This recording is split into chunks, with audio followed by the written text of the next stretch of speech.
Përshëndetje të nderuar zonja dhe zotrinj, ja ku po ritakohemi sërish me mua Tirona Lilin pikërisht këtu në kanalin Monitor TV, për të sjellur pranë jush një lajm që në fakt sot na ka tronditur të gjithëve. Do të flasim për arrestimin e Gjestit. Unë në fakt nuk doja që ta sjell si informacion derisa do të verifikohej dhe do të vërtetohej që ishte informacion i vërtet dhe fatkeqësisht rezultoi që të jetë informacion i vërtet.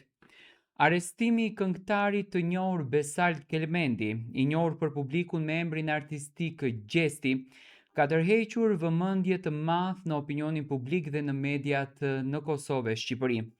Sipas raportimeve të fundit, ai është arrestuar në Prishtinë në ndyshimin për kryerjen e veprës penale armë mbajtje pa leje.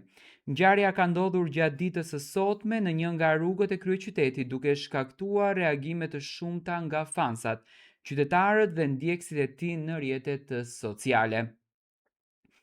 Lajmi për arrestimin e tij është konfirmuar nga zëdhënësi i policisë për rajonin e Prishtinës Enis Plana, i cili ka dhënë detaje rreth rastit për mediat.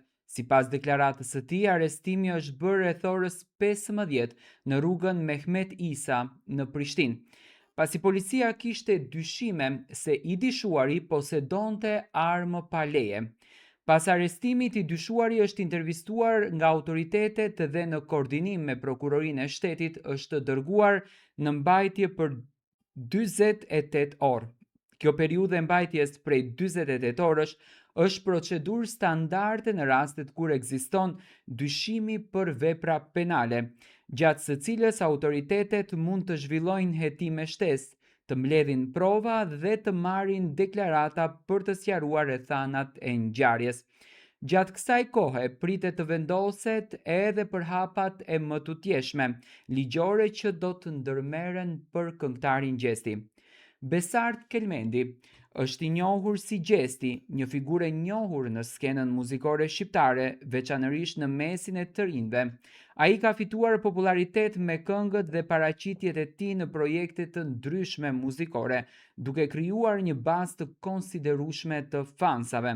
Për këtë arsye, lajmi për arrestimin e tij është përhapur shumë shpejt në rrjetet sociale dhe në portalet online. Reagimet nga publiku kanë qenë të ndryshme, disa fansa kanë shprehur rabi dhe zhgënjim për situatën, ndërsa të tjerët kanë bërë thirrje që të pritet përfundimi i hetimeve dhe vendimi i organeve të drejtësisë para se të nxjerrin përfundimin. Në raste të tilla është e rëndësishme të respektohet parimi i prezumimit të pafajësisë, që nënkupton se çdo person konsiderohet i pafajshëm derisa të provohet e kundërta nga një gjykatë kompetente. Nga ana tjetër, ky rast ka rikthyer në vëmendje edhe çështjen e armëmbajtjes pa leje në Kosovë, e cila konsiderohet një vepër penale serioze. Autoritetet e sigurisë kanë theksuar vazhdimisht rëndësinë e respektimit të ligjit dhe të procedurave për posedimin e armëve, duke paralajmëruar se çdo shkelje e këtij ligji do të trajtohet me shumë seriozitet nga organet e rendit. Policia e Kosovës vazhdon të zhvillojë hetime për të sqaruar plotësisht rrethanat e rastit.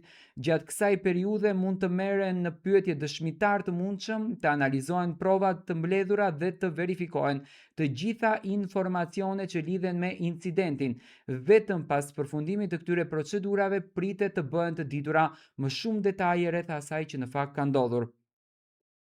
Në raste të tilla, bashkëpunimi mes policisë dhe prokurorisë është thelbësor për të siguruar që procesi të zhvillohet në mënyrë të drejtë dhe transparente. Do me thënë, gjatë ditëve në vazhdim në fakt, do të kuptojmë më shumë detaje dhe në qoftë se kjo gjë është e vërtet, çfarë do të ndodhë me fatin e Gjestit, a do të përjetoj ndonjë dënim shtesë apo thjesht, do me thënë, do të privohet nga liria për një kohë të caktuar, ndoshta me një dënim edhe monetar. Ky është rasti më i fundit, do të thënë ditën e sotme në orën 15 është arrestuar tashmë e konfirmuar edhe nga zëdhënësi i policisë së Prishtinës, është arrestuar këngëtari Gjesti.